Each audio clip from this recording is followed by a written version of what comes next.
자, 여러분 안녕하세요. 자, 여러분들 우리가 지난 시간에 여러분들이 공부하시는 직업정보론의 전반적인 내용들을 쭉 훑었었고, 그 중에서 특히 이제 직업정보의 개념하고 직업정보의 생산과정, 내지는 관리과정 단계를 우리가 정리를 했어요.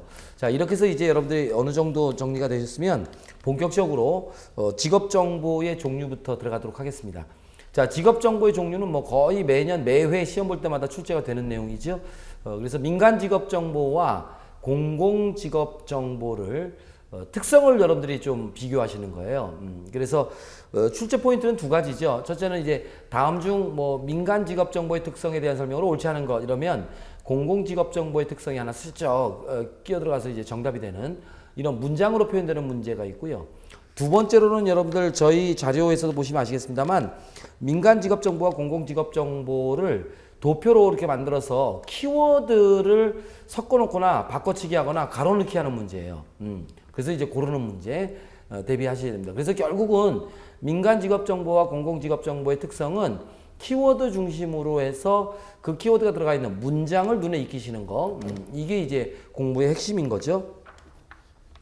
자, 그러면 여러분들 민간 직업 정보는 어떤 특성이 있느냐 볼 건데, 우리는 사실은 먼저 공공 직업 정보의 특성을 보는 게 좋아요. 그래서 공공 직업 정보의 특성을 공부하고 난 다음에 이런 공공 직업 정보의 특성과 달리 민간 직업 정보는 어떤 특성이 있는지를 비교 대상으로 보시는 거.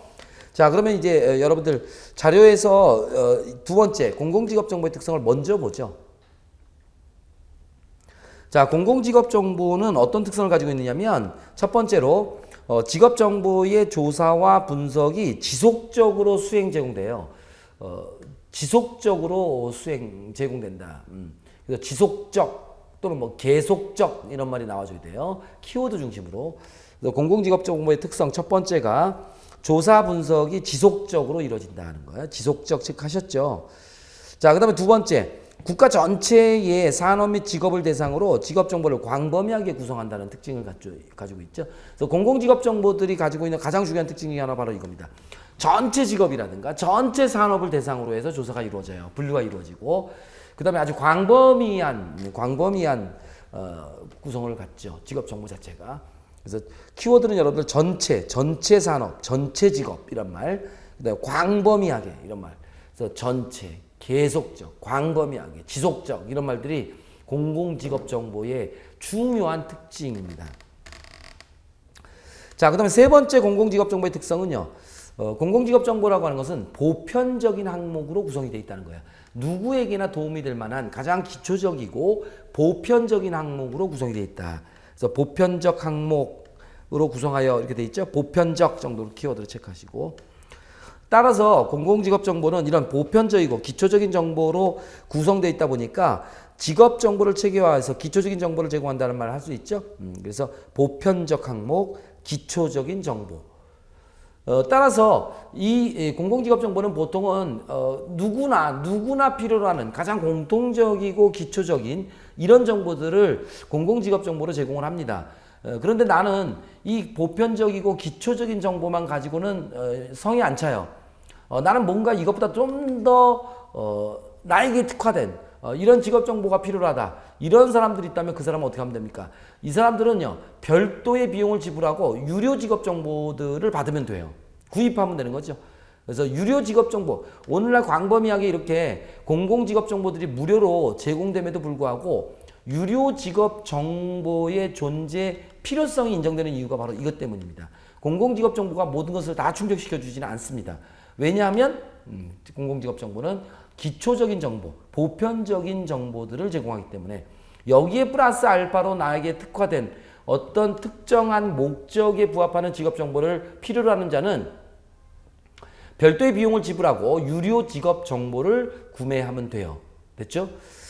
자, 그 다음에 이제 또 하나, 직업정보의 제공과 활용 자체가 무료다는 거죠, 무료. 그래서 공공직업정보의 가장 중요한 특징 중에 하나가 바로 무료 제공이에요, 무료 제공. 근데 이때 무료는 뭐 여러분들 썩 좋은 표현은 아니고요. 별도의 비용을 지불할 필요가 없다는 이런 의미다. 이렇게 이해를 하시면 됩니다. 그 다음에 다섯 번째 공공직업정보의 특성이요. 관계되는 직업정보 간의 연계성이 구축되어 있다. 그래서 활용이 비교적 용이하다. 이건 바로 여러분들 우리가 3번에서 봤었던 공공직업정보 자체가 보편적인 항목으로 구성되고 기초적인 정보를 제공하다 보니까 정보와 정보 간의 연계성이 굉장히 높고 파급 효과도 굉장히 크다. 이런 얘기를 할 수 있죠. 더 나아가서 2번에서 본 것처럼 전체 직업이나 전체 산업을 대상으로 광범위하게 구성되어 있다 보니까 특히나 더 그렇습니다. 그래서 이런 전체적 또는 광범위하게 그다음에 보편적, 기초적인 정보들로 구성되어 있다 보니까 정보와 정보 간의 연계성이 굉장히 높고 파급 효과도 크다. 이런 얘기 할 수 있습니다. 그래서 이제 활용도 비교적 용이하죠. 그 다음에 6번 직업정보 체계로서 직접적이고 객관적인 평가가 가능하다 이런 얘기 하죠. 직접적이고 객관적인 평가가 가능합니다. 정보 자체가 그래요. 근데 이와 달리 이제 민간 직업 정보는 주관적, 자의적으로 생산 제공되다 보니까 객관적인 평가를 하기가 쉽지가 않다. 그런 얘기 하는 거죠. 자, 그럼 이런 공공직업 정보의 특성과 비교해서 민간 직업 정보의 특성을 한번 보세요. 앞으로 넘어오면 자, 민간 직업 정보는요. 첫 번째 정보 제공 자체가 유료입니다. 유료. 별도의 비용을 지불하고 얻을 수 있는 정보예요. 자, 두 번째, 일정 시기에 정보 이용자가 최대로 활용할 수 있도록 한시적으로 정보가 생산, 유통된다는 점이에요. 즉, 민간 직업 정보의 가장 중요한 기능은 뭐냐면 보편적이고 기초적인 게 아니라 특정 시기에 특정인에게 최대 효과를 얻게 해줄 수 있는 정보예요. 그러다 보니까 이렇게 지금 여기 한 것처럼 최대 일정 시기 또는 특정 시기에 최대로 그 활용 가치를 높여주기 위해서 한시적으로 생산 제공된다는 거예요. 별도의 비용을 받고. 그 다음 세 번째 가장 중요한 특징이죠. 차별화의 역점을 두고 있어요. 차별화. 그러니까 이때 차별화라는 말은 결국은 무료로 제공되는 공공직업정보와는 차별화되어야 한다는 거죠. 여러분 생각해 보세요. 무료로 제공되는 공공직업정보와 내가 별도로 비용을 지불하고 구매한 유료직업정보가 같다면 돈이 아까울 거 아닙니까? 그죠? 그래서 결국은 유료직업정보, 대표적인 게 이제 민간직업정보잖아요. 이 민간직업정보는 무료로 제공되는 공공직업정보와는 차별성이 있어야 돼요. 그래야만 정보 이용자들은 기꺼이 비용, 별도의 비용을 지불하고서라도 이 유료 직업 정보들을 구매할 수 있다는 거죠. 민간 직업 정보를. 그래서 차별화에 역점을 둔다. 그러다 보니까 우리는 이 민간 직업 정보를 한마디로 얘기하면 맞춤식 정보다 이렇게 이해하시면 돼요. 맞춤식 정보. 그러니까 모든 사람에게 필요한 것이 아니라 나에게 지금 시기에 나에게 특화된 정보. 지금 시기에 나에게 정말 필요한 정보. 이걸 목적으로 해서 만들어진 것이에요. 그런 것이라면 나는 기꺼이 비용을 지불하죠. 취업을 위해서라면. 그죠? 그래서 차별화의 역점. 그러다 보니까 그 특정 시기에 특정인에게, 물론 뭐 정보 이용자겠죠. 이 특정 시기에 특정 정보 이용자에게는 정말 효과가 큰 정보이지만 일반적인 다른 정보와의 연계성은 굉장히 떨어지겠죠. 한시적이다 보니까. 자, 그게 이제 세 번째 얘기고요. 그다음 네 번째. 자, 짧은 시기에 수집 가공되기 때문에 지속성이 없어요. 지속성이 없습니다. 그래서 공공직업 정보가 지속적이고 계속적이라는 것의 특징이라는 것과 비교해서 민간 직업 정보는요. 지속성이 없고 한시적이다. 이런 얘기를 쓰는 거죠. 그러니까 여러분들이 우리가 2장에서 공부할 한국 표준 산업 분류나 한국 표준 직업 분류 또는 1장에서 공부를 하겠습니다만 좀 이따 할 거예요. 한국 직업사전이나 한국 직업전망 이런 것들은요. 국가에 의해서 지속적으로 계속적으로 만들어지고 개정 작업이 이루어집니다. 그런데 민간 직업 정보는 그렇지 않다는 거예요. 그 다음 다섯 번째. 자, 이 민간 직업 정보는요. 특정 시기에 특정 정보 요구자의 입맛에 맞게끔 특화된 정보예요. 맞춤식의 정보이기 때문에 정보 그 자체의 효과는 굉장히 좋습니다. 그러나 다른 정보와의 연관성이나 부가적인 파급 효과는 굉장히 떨어지겠죠. 이게 공공직업 정보와 다른 점이에요. 자, 더 나아가서 여섯 번째, 정보 이용자가 개별적인 목적 달성에 따라서 그 선택의 범위가 가능하다 이런 얘기를 하겠죠. 그래서 취사 선택이 가능하다는 거예요. 그래서 맞춤식 정보다 이런 얘기를 제가 계속 말씀드리는 이유가 바로 민간 직업 정보가 이런 특성을 굉장히 강하게 갖기 때문이다. 자, 그럼 지금 우리가 지금까지 본 공공직업정보와 민간직업정보의 이런 두 가지 아주 선명한 서로 간의 특징들을 키워드만을 뽑아서 지금 밑에 여러분 보시면 그림이 하나 있죠? 그래서 민간 직업 정보와 공공 직업 정보를 몇 가지 기준에 따라서 키워드 중심으로 배열을 한 거예요. 이걸 여러분들 이제 뭐 연결하고 옳은 문제 이렇게 나오는 거죠. 그러니까 이게 출제가 될 때 여러분들 그림이 이 출제 포인트가 두 가지가 있어요. 자, 이게 몇 가지 기준들이 지금 쭉쭉쭉 있잖아요. 지금 이렇게 있으면 이 표 자체가 여러분들이 좀 외워줘야 되는 이유가 저희 그림에서는 뭐 일반적으로 돌아다니는 표가 이제 이렇게 돼 있으니까 민간 직업 정보가 이쪽에 있고 이제 공공 직업 정보가 이쪽에 있단 말이에요. 그러면 여러분들 거기 첫 번째 보세요. 정보 제공의 예를 들면 지속성 이렇게 돼 있어요. 정보 제공의 지속성이라는 기준에 따라서 민간 직업 정보와 공공 직업 정보의 특성을 비교해 보면 민간 직업 정보가 여러분들 불연속적이란 말 쓰죠. 또는 단절적 이런 말을 써요. 그러면 여러분들은 이것과 비교해서 공공 직업 정보가 지속적이다 이렇게 찾아주셔야 돼요. 그래서 이 기준에 따라서 얘는 이런 특성을 갖는데 반해서 공공 직업 정보는 이런 특성을 가지고 있다 이렇게 이해를 해주셔야 돼요. 그래서 출제가 될 때는 여러분들 괄호넣기 문제가 나오는데 괄호넣기 문제가 바로 이런 거죠. 그래서 이렇게 괄호넣고 만 두 개나 이렇게 세 개를 넣는 경우가 있어요. 2차에서 주관식 문제에서는 이거 세 개 괄호넣기 나온 적이 있었죠. 이렇게 세 개를 괄호넣고 여러분들 이 괄호 안에 들어갈 말을 옳게 써봐라 이런 주관식 단답형 문제가 있었어요. 그 다음에 더 나가서 이거는 여러분들 네 개를 이렇게 가로치기 할 수 있겠죠. 네 개를 그죠? 이렇게 가로치기 네 개를 놓고서 1, 2, 3, 4에 들어갈 말로 옳게 연결된 거 그러면 틀리게 연결된 거 고르는 문제 이런 거 나올 수 있고요. 그 다음에 더 나아가서는 이게 가로넣기 안 하고요. 그냥 이거 그대로 다 써요. 그대로 다 쓰고는 어떻게 합니까? 여기다 번호 붙이겠죠? 1, 2, 3, 4 그래서 대표적인 거 4개를 뽑아낼 거야. 그러면 1, 2, 3, 4 중에서 민간 직업 정보와 공공 직업 정보 특성으로 옳게 연결되어 있는 거 옳게 연결되지 않은 거 고르는 문제죠. 그래서 자음중 설명이 틀린 거 골라라 그러면 다 이렇게 옳게 잘 들어가 있는데 예를 들면 반대로 들어가 있는 게 있을 거예요. 아마도 여러분들 정보 획득 비용 이렇게 하면 여러분들 민간은 유료고 공공은 무료잖아요. 근데 여기다가 예를 들면 여러분들 무료 써놓고 여기다 유료 써놓고 그죠? 나머지는 다 맞게 다 들어가 있으면 이걸 골라주셔야죠. 그러니까 출제 유형이 이 정도가 있어요. 출제 유형이. 그래서 문장으로 출제되면서 키워드를 바꿔치기 하는 것이 있고 이 그림을 가지고 괄호넣기 문제 그 다음에 이걸 반대로 써놓고 그거 골라내는 문제 아무튼 뭐 여러분 나오는 대로 다 맞추셔야 돼요. 그래서 이 그림 자체는 여러분들이 정말로 눈에 탁탁탁 익혀야 될 겁니다. 반드시 나온다 이렇게 생각을 하시고 보셔야 될 문제. 자 그럼 이제 그 키워드들을 우리가 정리를 할 건데요. 자 첫 번째 정보 제공의 지속성을 기준으로 해서 보면 자, 공공직업 정보가 지속적으로 정보가 제공되는 데 반해서 민간 직업 정보는 불연속적 또는 단절적이죠. 또는 한시적 이런 말도 쓸 수 있어요. 그 다음에 두 번째 직업의 분류 및 구분과 관련해서 보자면 공공직업 정보는 직업의 분류를 객관적 기준에 따라서 분류를 하죠.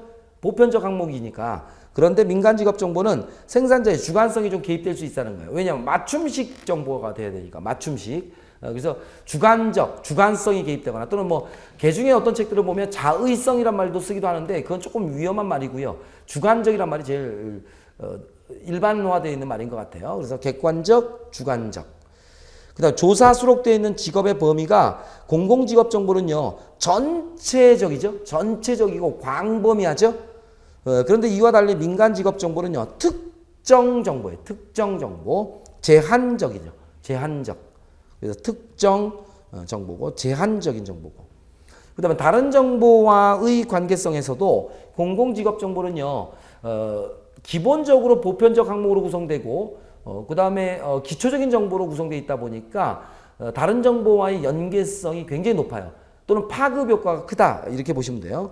그런데 이와 달리 민간 직업 정보는 다른 정보와의 관련성이 낮다 이렇게 돼 있죠. 낮다. 또는 뭐 연계성이나 파급 효과가 작다 이렇게도 맞는 지문이죠.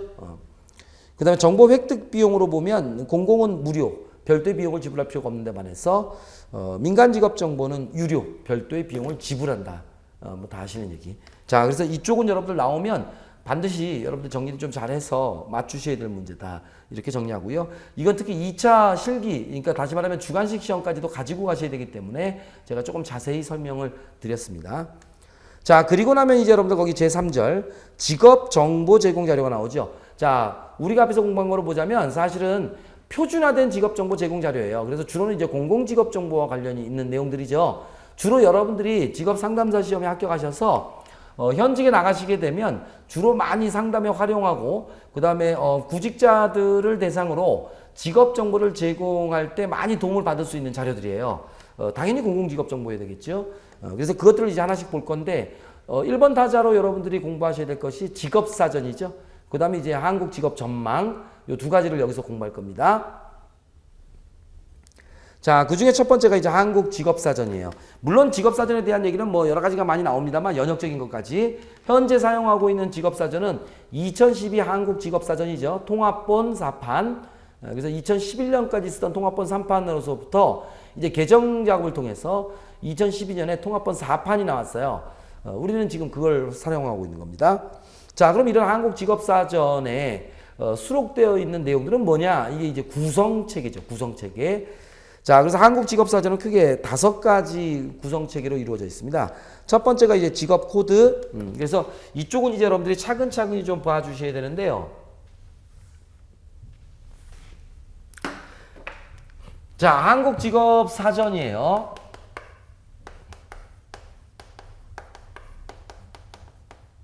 그래서 보통 이걸 우리가 이제 2012 한국 직업사전이라고도 하고요. 이걸 이제 통합본 4판이라고도 해요. 그래서 지금 현재는 2018년인가 통합본 5판 발간이 예정되어 있죠. 그래서 지금 매 년도마다 이제 몇 개씩 직종별로 중분류상에 직종별로 지금 직무조사가 이루어지고 있습니다. 그래서 이제 나중에 2007년까지 직무조사가 직종별로 해서 다 이루어지면 이걸 한데 이렇게 모아서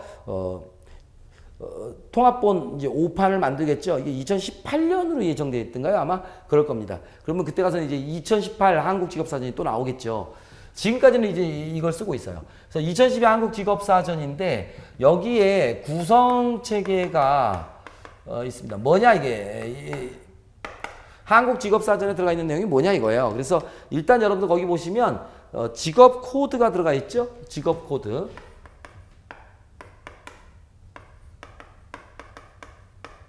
그 다음에 두 번째가 이제 본 직업의 명칭이죠. 본 직업 명칭이 들어가 있고, 그 다음에 세 번째가 이제 직무 개요가 들어가 있을 거예요. 그 다음에 이제 네 번째 수행 직무. 요 두 가지는 비교해서 봐야 되니까. 그래서, 직무 개요가 들어가고요. 수행 직무가 들어갑니다. 그 다음에 이제 다섯 번째가 이제 부가 직업 정보가 들어가죠. 크게는 이렇게 5가지의 구성 체계로 이루어져 있어요. 직업 사전은. 그러니까 하나의 직업을 여러분들이 검색을 해서 직업 사전에서 열어보면 마치 우리가 영어 단어를 찾기 위해서 영어 사전을 펼치듯이 열어보면 하나의 직업마다 이렇게 5가지 내용들이 들어가 있다는 거예요. 근데 이 중에서 이제 뭐 자세한 내용들은 우리가 공부를 기본서 시간에 다 하니까 일단은 뭐 제일 중요한 건 부가 직업 정보라는 건 우리가 다 알고 빨리 이리로 들어가야 되니까 직업 코드 보세요. 직업 코드는 여러분들 어떻게 들어가 있습니까? 키워드가 뭐예요, 여러분들? 시험에 출제가 되면. 2011년까지는, 즉, 통합본 4판까지는요, 이 직업 코드를 한국 표준 직업 분류의 코드를 썼었죠? 근데 지금은 뭐다? 지금은 한국 고용 직업 분류 코드를 씁니다. 그래서, 고용정보원이 분류한 한국 고용 직업 분류의 직업 코드를 써요. 어디까지 씁니까? 4자리까지 쓰죠, 4자리. 그러니까 4자리니까 어찌해요? 대, 중, 소, 세 분류죠? 그래서 세 분류까지 4자리 직업 코드를 씁니다. 그러니까 중요한 건 한국 고용 직업 분류의 코드를 쓴다는 거예요. 이게 개정 전에는요, 개정 전에는 2011년까지는 한국 표준 직업 분류 코드를 썼었죠.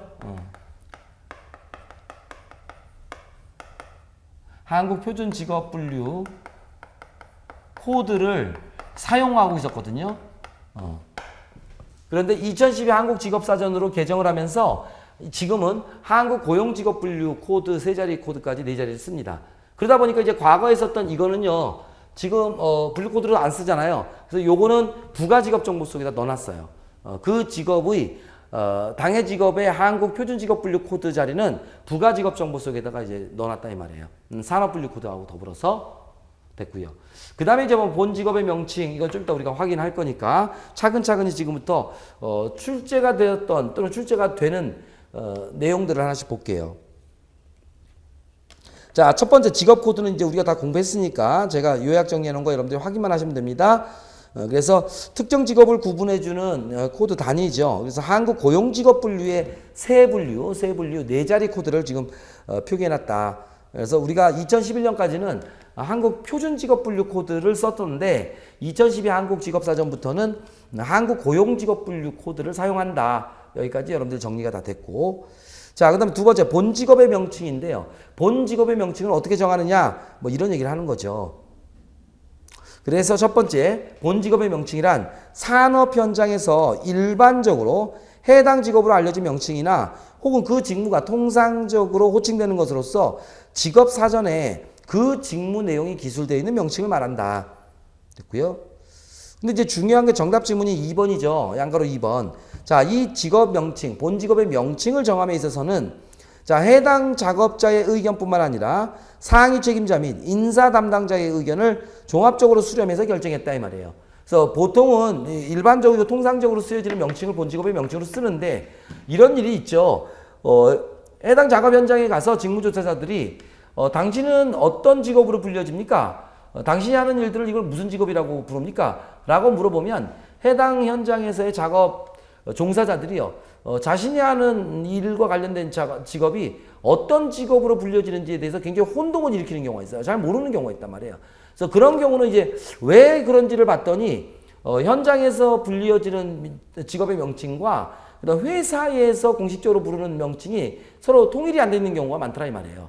그래서 아하, 그런 경우들이 있구나. 그러니까 오늘날 직업사전에서의 본 직업의 명칭을 정할 때는 여러분들 작업 현장에서의 직무 종사자들의 의견을 들어서 본 직업의 명칭을 결정해야 될까요? 아니면 지금 여기서 보는 것처럼 회사의 인사 담당자나 상위 책임자의 의견을 들어서 명칭을 정해야 되겠어요? 이 두 개가 서로 일치하지 않는 경우가 있는데 당연히 둘의 의견을 모두 종합적으로 수렴해서 결정을 해야 될 거 아닙니까? 그죠? 그래서 그게 맨날 정답 지문으로 나오는 내용이에요. 자, 그래서 직업의 명칭은 해당 작업자의 의견을 수렴해서 결정했다. 틀린 지문이에요. 해당 작업자의 의견뿐만 아니라 상위 책임자 및 인사 담당자의 의견까지를 종합적으로 수렴해서 결정했다. 이게 기억을 해 주셔야 될 내용이고. 그 다음에 세 번째. 자, 직업사전상의 본 직업의 명칭은 반드시 우리말로 표기한다. 정확하게 틀린 지문이죠. 반드시 우리말로 표기하는 게 아니에요. 가급적 외래어는 피합니다. 가급적 외래어는 피해요. 그런데 인위적으로 우리말로 표기한 것이 현실감이 없는 경우가 많아요. 그럴 경우에는 부득이하게 뭐한다? 외래어를 쓸 수도 있겠다. 다만 외래어를 쓸 때는 반드시 외래어 표기법에 따라서 쓴다. 이 정도는 기억을 해 주셔야 돼요. 됐죠? 그래서 가급적 외래어는 피하고 우리말로 표기하되, 이게 중요해요. 가급적이에요. 반드시가 아니라. 자, 이 정도까지만 보면 되겠고. 그 다음에 직무개요와 수행직무인데, 직무개요는 뭐 여러분들 거기 읽은 대로 그대로 가시면 됩니다. 직무개요란 뭐냐? 직무 담당자의 활동, 그 다음에 활동의 대상 및 목적, 그 다음에 직무 담당자가 사용하는 기계 설비 및 작업 보조물, 사용된 자재, 만들어진 생산품 또는 제공된 용역, 수반되는 일반적인 전문적인 지식 등을 간략히 기술했다 했죠. 뭐 아무것도 볼 게 없어요. 여러분들이 기억을 해야 될 직무개요는요, 직무개요는 어떻게 쓴다? 간략히 기술한다는 거예요. 이것만 여러분들 기억을 하고 계시면 돼요. 간략히 기술한다. 그러니까 말 그대로 개요죠. 개요. 계략적으로 간략히. 그죠? 그래서 직무개요는 여러분들 간략히 기술하는 거예요. 그래서 구체적으로 자세하게 기록한다. 틀린 지문이에요. 구체적 자세하게 기록하는 건 뭡니까? 수행직무입니다. 수행직무. 그래서 여러분들 거기 보시면 수행직무잖아요. 수행직무는 자, 거기 보시면 직무 담당자가 직무의 목적을 완수하기 위해서 수행하는 구체적인 작업 내용을 작업 순서에 따라서 기술한 것이다 그랬어요. 그래서 구체적으로 기술합니다. 구체적. 정확하게 얘기하면 이제 구체적인 작업 내용을 기술하는 거죠.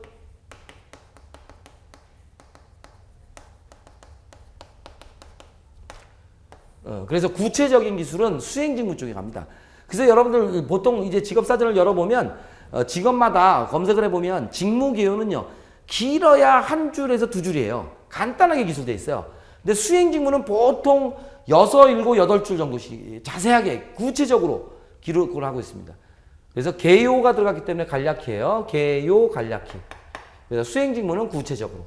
그러면 이런 구체적으로 작업 내용을 기술을 하는데 제가 말씀드렸잖아요. 6, 7줄 정도 아주 많이 기록하거든요. 그럼 이때 구체적인 작업 내용을 기술할 때는 어떤 순서에 따라서 기술하느냐 이거죠. 어떤 순서에 따라서 기술하느냐 했을 때 정말 중요한 얘기가 거기 나왔죠. 작업 순서에 따라서요. 작업 순서에 따라서 기술을 합니다. 작업의 순서에 따라서. 그런데 모든 작업들이요. 다 이것이 일정하게 순서가 정해져 있는 건 아니에요.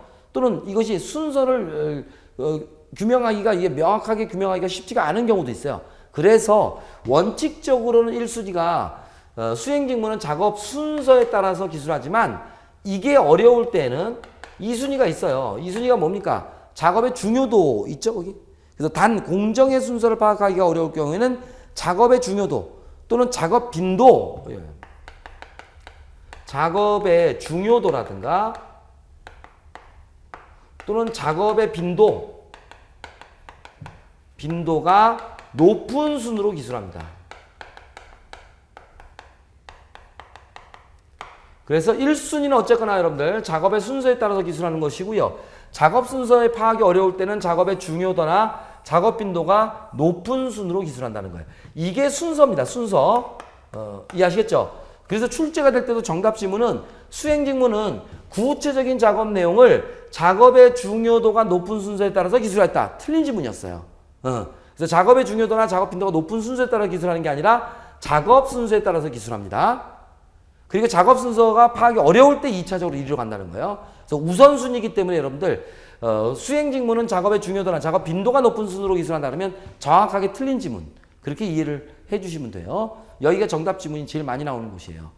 자, 여기까지가 끝났습니다. 그러면 이제 마지막으로 우리가 부가직업정보 보죠. 이 부가직업정보가 정말로 출제가 많이 되는 내용이잖아요. 그래서 부가직업정보 쪽은 여러분들이 많이 좀 공부를 해주셔야 될 내용이에요. 이쪽은 그래서 마지막에 2차까지도 끌고 가셔야 되기 때문에 2차까지 1차 공부할 때부터도 꼼꼼하게 좀 정리를 해주실 필요가 있어요. 부가직업정보 속에는요. 어떤 내용이 들어가 있느냐 엄청나게 많은 내용들이 들어가 있어요. 그래서 하나씩 이제 각계격파를 시켜나가야 될 건데 모두가 다 출제가 됐던 내용들 전부 다 출제가 됐고 향후에도 계속적으로 출제가 될 내용들이다. 그래서 이 부가직업정보에 들어가 있는 내용들이 뭐가 있느냐를 지금부터 차근차근히 하나씩 보면 됩니다. 키워드 중심으로 이제 논점을 봐야 되는데 이쪽은 뭐 다 출제가 됐고 또 다 출제가 될 수 있는 내용이라서 제가 어떻게 뭐 양을 줄이기가 너무 부담스러워요. 그래서 이쪽은 여러분들 제가 물론 우리가 특강 시간이기 때문에 제가 정말 기본서처럼 자세하게 할 수는 없지만 여러분들이 이건 꼼꼼하게 좀 공부를 해주실 필요가 있습니다. 복습하실 때도.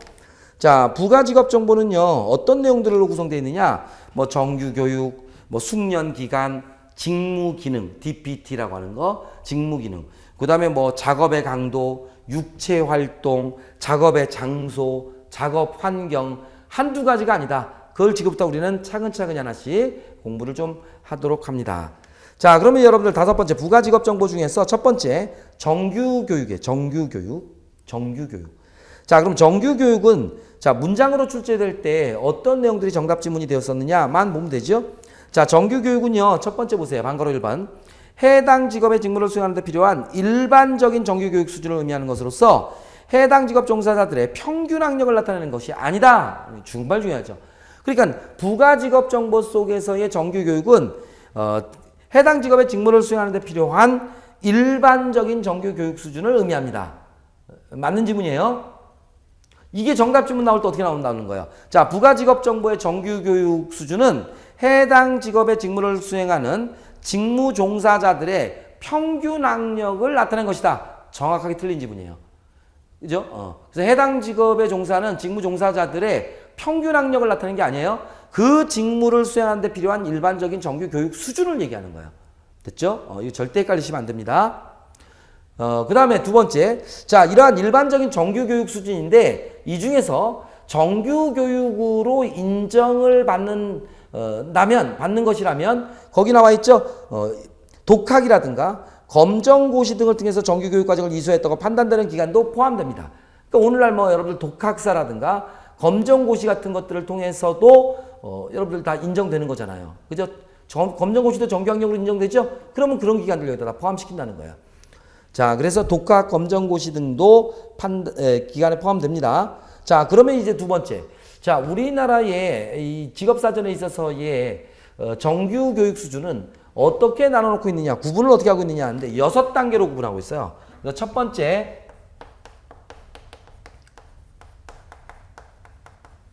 자, 정규 교육은 일단은 여러분들 우리가 그 직무에 종사하는 직무 종사자들이 직무를 수행하는 데 필요한 일반적인 교육 수준을 의미한다. 정규 교육 수준을 의미한다는 거 우리가 정리했고, 그래서 평균 학력이 아니다는 거는 여러분들 이제 문장으로 정리를 했고, 정규 교육은 어떻게 나눠지느냐? 6단계로 나눠진다는 거예요. 6단계.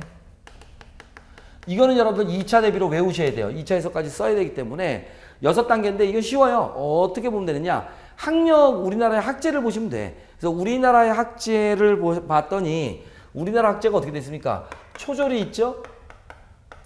그 다음에 중졸이 있죠? 그 다음에 고졸이 있죠? 그 다음에 대졸이 있죠? 그리고는 이제 대학원 이상으로 이렇게 나눠놓겠습니다. 일반적으로 대학원 이상. 그럼 이렇게 보니까 이건 5단계잖아요. 근데 어떻게 6단계냐? 대학을 둘로 나누고 있습니다. 그래서 대학을 전문대졸과 대졸로 나누는 거예요. 4년제 대학졸로 나눕니다. 그러니까 6개가 나왔죠. 6개가. 그런데 중요한 건 부가직업정보 속에서의 정규교육은요. 학제로 표현을 하지 않고요. 부가적이에요. 이거는. 교육연한으로 표시를 하고 있어요. 근데 교육연한도 우리가 알죠? 학제를 우리가 알고 있으니까. 초등학교 6년제, 3년제, 전문대학 2년제, 4년제. 됐죠? 그러니까 교육연한으로 보면 초졸에 해당하는 경우가 뭐야? 교육연한이 6년 이하입니다. 6년 이하. 그죠? 이건 안 보고 여러분들이 쓸 수 있을 만큼 봐야 돼요. 6년 이하로 돼 있어요. 자, 그러면 이제부터 지금부터 우리가 포맷을 잡을 건데 부가직업 정보 속에서의 정규 교육의 구분은요. 초과 이하로 구성되어 있습니다. 그러니까 초등학교는 6년제니까 6년 이하, 6학년까지 공부했을 거 아니에요. 6년 이하죠. 그럼 이제 중졸은요. 초과 이하로 가야 되니까 초과는 여러분들 포함이 안 되는 거 알죠? 이상 이하는 포함이 되는 거고 초과 미만은 포함이 안 되는 거잖아. 그러니까 중학교는 어떻게 돼요? 6년 초과가 돼야 되겠죠? 6년 초과.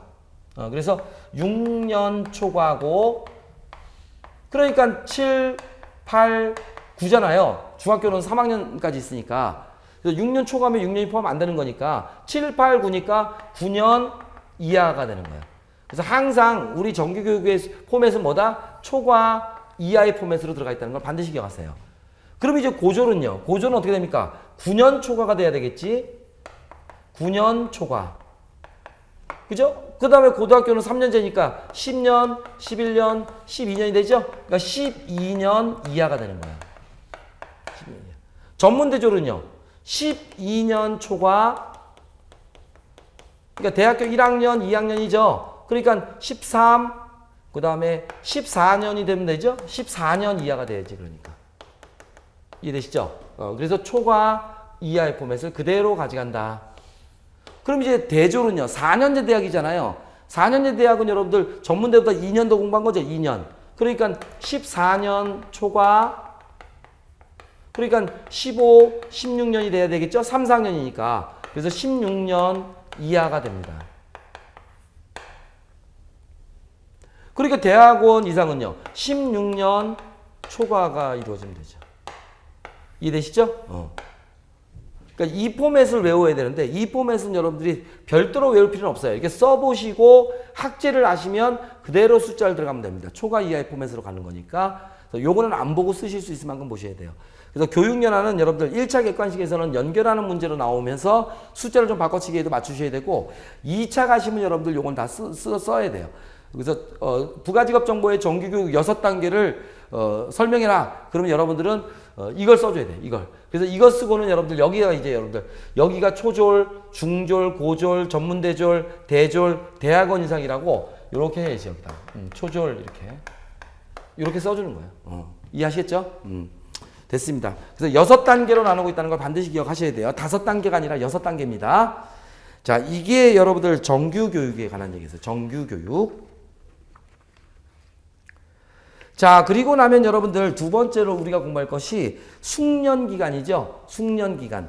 그럼 똑같아요. 문장으로 표현돼서 출제가 될 때는 숙련기간은 뭘 의미하느냐 이걸 보고, 그 다음에 숙련기간은 어떻게 구분하고 있느냐 이걸 볼 건데, 자, 숙련기간은요, 이게 너무 가지수가 많아서 숙련기간은 구분 자체를 쓰는 거는 좀 나오기가 어렵습니다. 그러나 문장으로는 출제는 굉장히 많이 됐던 거죠. 자, 숙련기간은 반가로 1번 보세요. 정규교육 과정을 이수한 후 해당 직업의 직무를 평균적인 수준으로 스스로 수행하기 위하여 필요한 각종의 교육, 훈련, 숙련기간을 의미합니다. 자, 그러니까 여러분들 이게 정답 지문이 어디서 바뀌어서 정답 지문이 되겠어요? 자, 숙련기간이라 함은 정규교육 과정을 이수한 후 해당 직업의 직무를, 자, 그거 체크하세요. 평균적인 수준으로 스스로 수행하기 위한 훈련기간이에요. 평균적인 수준으로 스스로. 그러니까 남들만큼 평균적인 수준으로 스스로 누구의 도움도 받지 않고, 누구의 도움도 받지 않고 남들만큼 일을 할 수 있기 위해서, 직무를 수행할 수 있기 위해서 필요한 각종의 교육 훈련의 숙련기간을 얘기해요. 평균적인 수준으로 스스로 수행하기 위한. 그게 굉장히 중요한 키워드예요.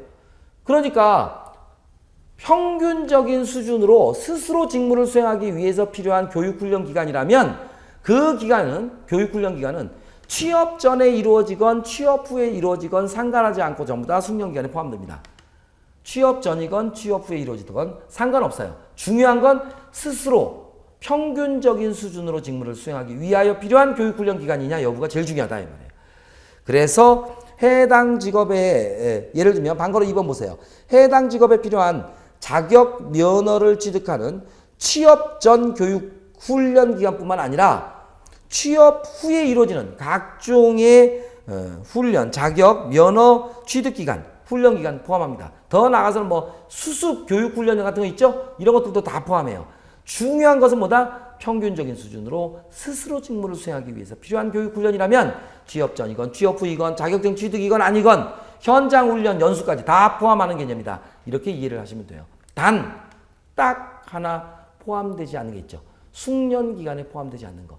이미 평균적인 수준으로 스스로 직무를 수행할 수 있는 능력을 가진 자가 자신의 직업 능력 개발을, 자신의 직업 능력을 더 향상시키기 위해서 받는 교육 훈련이 있어요. 우리 이것을 직업 능력 개발 훈련 중에서 향상 훈련이라고 하거든요. 따라서 이 향상 훈련 기간은 숙련 기간에서 제외돼야죠. 왜? 이미 평균적인 수준으로 스스로 직무를 수행할 수 있는 자가 자신의 직업 능력을 더 향상시키기 위해서 받는 훈련이기 때문에 향상 훈련 기간은 제외됩니다. 됐죠? 그래서 3번 단 나왔죠? 해당 직무를 이미 평균적인 수준으로 스스로 수행하기 하는 자가 그 평균적인 수준 이상으로 수행하기 위해서 받는 향상훈련, 향상훈련이죠. 이것은 숙련기간에 포함되지 않습니다. 그래서 출제가 될 때 맨날 나오는 것이 바로 향상훈련도 숙련기간에 포함된다. 틀린 지문이에요. 정확하게 틀린 질문입니다. 주로 많이 나왔던 것이 바로 이거예요. 그 다음에 이제 많이 나오는 정답 지문이 숙련기간이 취업 전에 이루어지는 자격 면허, 취득시험과 관련된 기간은 포함되지만 취득 후에 이루어지는 또는 취업 후에 이루어지는 교육훈련은 제외한다. 틀린 지문이에요. 취업 전이건 취업 후이건 상관없이 다 인정됩니다. 오로지 향상훈련은 제외된다. 됐죠? 자, 그리고 나면 이러한 숙련기간은 어떻게 단계를 나누고 있느냐? 자, 거기 보시면 9단계로 나누고 있죠? 숙련기간. 그래서 수준 1부터 9까지 있는데 수준 1이 이제 약간의 시범 정도만 보여주면 곧바로 할 수 있는 정도고요. 그 다음에 숙련기간의 2단계 수준이 시범 후에 30일 이하, 그 다음에 뭐 1개월 초과 3개월 이하, 초과 이하의 개념으로 가죠. 그 다음에 3개월 이하 6개월, 그래서 3, 6 그렇게 가는 거예요. 그 다음에 6개월 초과 9개월 이하가 아니죠. 6개월 초과 1년 이하. 그 다음부터는 이제 1년 초과 2년 이하, 2년 초과 4년 이하, 4년 초과 8년이 아니죠. 10년 이하, 그 다음에 10년 초과. 뭐 이렇게 나눠주고 있어요. 근데 요 단계는 사실은 출제는 잘 안 됩니다. 출제는 잘 안 되고 이건 개별적으로 좀 물어보는데 여러분들 상식적으로 기억을 하셔야 돼요. 상식적으로. 자, 여러분들이 보시는 직업상담사, 그죠? 직업상담사. 이게 이제 직업상담원이죠. 자, 직업상담원이라는 직업의 숙련 기간은 몇 년으로 돼 있을까요? 직업사전에 들어가면 직업상담원이 있잖아요. 직업상담원의 숙련 기간은 몇 년이냐 이렇게 물어보면 여러분들 이건 상식적으로 골라내시겠죠? 상식적으로. 그래서 우리 시험과 관련이 있기 때문에 여러분들이 이 자격시험 직업상담사 2급 자격시험에 합격하면 다 이쪽 직업을 가질 사람들이잖아요. 그러니까 우리가 최소한 직업상담원의 숙련 기간을 알고 있어야지. 그래서 한국 표준직업사전상에 직업상담원이라는 직업의 숙련 기간은 몇 년이냐 골라내셔야죠. 여기서 제가 몇 년이냐고 줘버렸네. 연은 뭐 6, 7, 8, 9단계밖에 없으니까. 정답은요 2년 초과 4년 이하예요.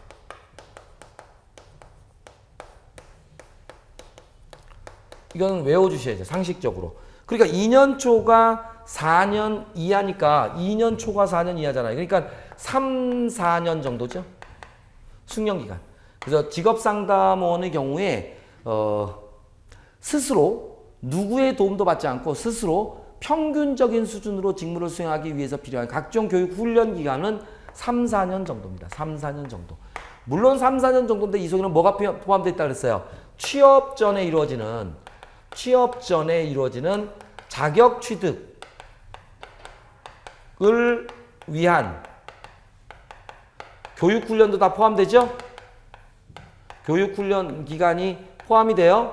그러니까 쉽게 얘기하면 직업상담원이라는 직업에 취업되기 전에 관련된 자격증, 우리 쪽에서 보면 뭐예요? 이게 직업상담사 2급이죠. 여러분들 그 직업상담사 2급이라는 자격을 취득하기 위한 교육훈련 기간도 포함이 된다는 거예요. 포함이. 그런데 이것의 자격 취득을 위한 교육훈련 기간을 국가가 몇 년으로 예상하고 있어요? 보통 2년 정도로 예상하고 있거든. 2년 정도를 가정하고 있거든요. 그러니까 여러분들 1차 직업상담사 1차 시험에 합격하면 2년간 2차 시험을 볼 수 있잖아요. 1차 합격하면 유예기간을 2년간 주잖아. 그게 바로 이거. 2년에서 2년 6개월 정도를 가정합니다. 그러니까 이 2년의 가정은 3, 4년생에 포함되죠? 그죠? 그러니까 여러분들 항상 우리 쪽에서 구인 직업이 들어올 때 직업상담사 쪽은 뭐라고 들어와요? 자격증 취득 플러스 경력 1, 2년이에요. 1, 2년을 요구합니다. 그러면 자격증 취득하는데 한 2년 정도 걸린다고 우리가 했잖아요. 그럼 물론 이건 일반적으로 2년으로 국가가 예상한다는 거예요. 여러분들은 6개월 안에 합격을 하셔야 돼 이거는. 그래서 1차 합격하고 2차까지 최종 합격하는데 6개월 정도를 바짝 공부하시면 됩니다. 그래서 2년과 경력 1, 2년이 합쳐지면 3, 4년이 나오잖아요. 이해하시겠죠? 그래서 여러분들이 지금 공부하시는 이 기간들은 전부 다 여러분들 그냥 공땡 기간이 아니에요. 허황된 기간이 아니라 전부 다 나중에 숙련 기간으로 다 인정을 받는 기간이에요. 그러니까 2년을 가정했는데 여러분들이 6개월 만에 합격하신다면 6개월에다가 경력 1년 쌓으면 1년 6개월 만에 3, 4년의 숙련 기간을 다 인정을 받는 거란 말이에요. 그러니까 이 시험 공부는 아주 바짝 열심히 하셔야 되는 내용이죠. 그죠? 그래서 왜 이런 걸 요구하느냐? 바로 자격증 취득 2년으로 예상하니까 2년 플러스 1, 2년 하면 그러면 이 정도면 즉 직업상담사 자격증을 취득하고 1, 2년 정도의 경력을 쌓으신 분이라면 직무종사자로서 직무를 수행하는데 평균적인 수준으로 누구의 도움도 받지 아니하고 직무를 수행할 수 있다고 판단하는 거예요.